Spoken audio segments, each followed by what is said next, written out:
After coming home from a week-long honeymoon, we heard strange noises coming from inside the house. We were worried that it might be a burglar. "Do you hear that? Someone might be in the house. Should we call the police?" My husband and Fayed said, "It's fine," and walked inside. I followed him in a hurry and found my mother-in-law and sister-in-law inside, relieved it wasn't a burglar. I still couldn't understand why they were in our house. "Oh, you're back. Welcome home. Where are my souvenirs? Did you get the bracelet I asked for?" my mother-in-law inquired. "There's no way we bought that. It's too expensive," my husband replied. Stunned, they continued their animated conversation. "Why are you guys here? You're annoyed, right? Here, aren't you? Houses are vulnerable and empty. We stay to protect your home. You should be thankful," my mother-in-law explained. Apparently, they had gotten the keys from Dave to house sit while we were away. I whispered to Dave, "You should have consulted me first." He responded, "They offered to watch the place last minute. I didn't have time to consult you." I decided to let it go, figuring their presence had at least deterred burglars. But when I looked around, every room was a mess. Sister-in-law's clothes filled our closet, items were strewn all over the living room floor, and the table was littered with all kinds of things, including clothes, bags, remote controls, and comic books. It was exhausting to think about clearing up, especially after traveling, but that wasn't even the main issue. Despite our return, mother-in-law and sister-in-law showed no signs of leaving. "It's getting late, you should head home," I suggested. "We're family, why bother about formalities?" sister-in-law said, continuing to make themselves at home. I had hoped they'd leave the next day, but even after I returned from work, they were still there. I made it clear they needed to go, but they insisted, "We're family, so don't bother about us." I was still doing all the cooking, cleaning, and laundry, so Dave and I decided we had to ask them to leave when he got home. While cleaning the rooms, I noticed one of my perfumes was missing. It was a limited edition perfume that is not available now and cost over $300, so it was something I used to cherish, little by little. In a rush, I asked my mother-in-law, and she had no idea about the perfume. When I confronted my sister-in-law, she said, "Oh, I have that," and pulled the perfume out of her bag. But almost none of it was left. I had been saving it, and at least 60% was supposed to be left. "It smells good, doesn't it?" My friend said so too. So I lent it to them. She said it so casually, without any remorse, that I finally lost my temper. "Why are you using it without asking? What you're doing is theft. Did anyone teach you not to steal? Seriously, I just bared it. Why are you making such a big deal? If you only borrowed it, will you give it back?" "Fine, but I used some, so half the price should be okay, right?" "I don't want money, I want the same item back." "Wow, you're pretty. It's just perfume, I know your brand, it's not that expensive," saying that she checked the price on her phone. "What?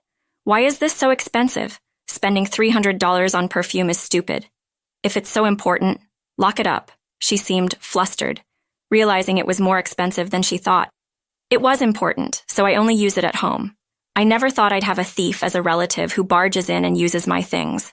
Don't call me a thief for using some perfume while we are arguing." Dave came home. "What's all this noise? Listen, Ro, I used a bit of her perfume and she's calling me a thief."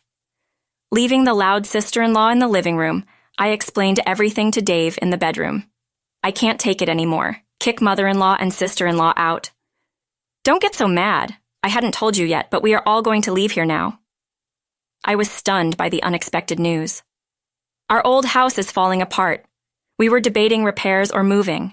Leaving here saves money and we have room. Why didn't you consult me? Don't I contribute to the mortgage? Mom already started selling the old house. We're all living here. If you don't like it, leave. I felt my affection for Dave cooling at his unilateral decision. Understood. With that, I began packing only the essentials into my suitcase. Dave didn't stop me. Instead, he said, "Running away after a fight is childish," and returned to the living room. Mother-in-law and sister-in-law smirked as they watched me pack. As soon as I stepped out the door, they locked it behind me. I had no intention of ever going back to that house, so I felt nothing about leaving. I stayed at a hotel and contacted my boss, whom I often consult with, to take a few days off. During that break, I found a new place to live and informed my parents that I had moved out because my mother-in-law and sister-in-law had moved in, and Dave told me to leave. I also told my worried parents that I planned to divorce Dave. The only message I received from Dave during this time was an email saying, "You can come back if you repent. They both said they'd forgive you." When I told Dave over the phone that I wanted a divorce, he first responded, "You're divorcing me over this? Can't you just put up with it a little longer?" But when he realized I was serious, he agreed to the divorce. Things progressed smoothly after that, and the divorce was finalized within a few days. I wanted to end things quickly and sever ties, so I left the house today without any division of assets. Although we had been married for less than a year, the divorce led to concerned questions from friends and those around me. The old me might have said, "It's nothing," and kept quiet, but I was over it and told everyone what had happened. Everyone was sympathetic and supportive, so I'm glad I spoke up. Living alone now, I no longer have to spend time on household chores and can focus more on work. I came up with 3 times the usual number of projects and even offered support to those who were struggling. Though my boss was concerned for me, I was grateful to throw myself into work, as being alone would bring back painful memories and make me wonder if I was also at fault. About 5 months after the divorce, Dave called. I had left most of my belongings at the house, so I thought the call might be about disposing of them and answered. At first he asked things like, "What are you doing now? Are you living alone?" Avoiding the main topic. Although Dave is the kind of person who gets grumpy if you don't get to the point, I had to bring it up because time was precious. "Why didn't you call? I want to get back together." I had no intentions of reconciling, so when I tried to hang up, Dave hurriedly stopped me. "Wait, there's something else I have to say." "What?" "I'm busy, so make it quick." "Can you lend me some money? I'm having a hard time with the mortgage payments." Though the mortgage was challenging for Dave alone, it wasn't an amount he couldn't afford on his income. It turned out that Dave thought he'd get a raise soon and would be able to maintain the house even after the divorce. However, the raise didn't happen, and he was told future raises would be difficult. So he decided to quit and find a new job. He thought he'd easily find a job with better conditions, but could only find places offering less pay than his previous job. "I can't lend you any money. Please don't call me again." "You're still single, right? No one's going to marry an older woman with a divorce history, so you're better off getting back together with me." Feeling demeaned by his comment, I responded, "No, thank you," and I hung up the phone. I wondered why I ever liked such a person and felt disappointed in my lack of judgment. And so, not just from Dave, but also from my mother-in-law and sister-in-law, the calls kept coming.